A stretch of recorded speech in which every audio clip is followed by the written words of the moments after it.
Kwenye usiku huo wa kuamkia Jumatatu mwendo wa saa 4 dakika 20 katika uwanja wa Wembley, timu mbili zikitoana kijasho, mwana Manchester City dhidi ya Arsenal wakipigania kombe hili la Carabao.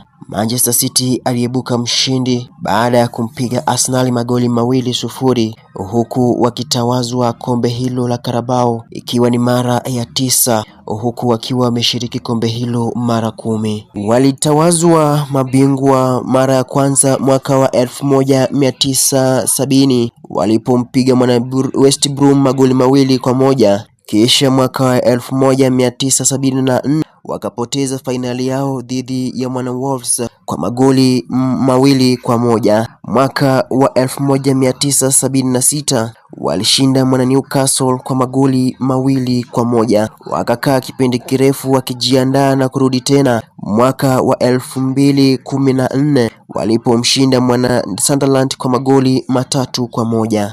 Mwaka wa 2016 walishinda Liverpool kwa penalti ya 3-1 baada ya kutoka sare ya 1-1.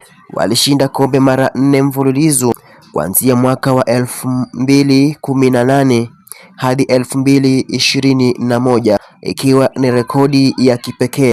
Mwaka wa 2028 walishinda kwa kumchapa mwana Arsenal magoli 3-0. Mwaka wa 2019 walishinda Chelsea kwa penalti mikwaju ya 4-3 baada ya kutoka sare ya nunge. Mwaka wa 2020 walishinda Aston Villa kwa magoli 2-1. Mwaka wa 2021 walishinda Tottenham kwa goli 1-0. Alafu mwaka huu wa 2026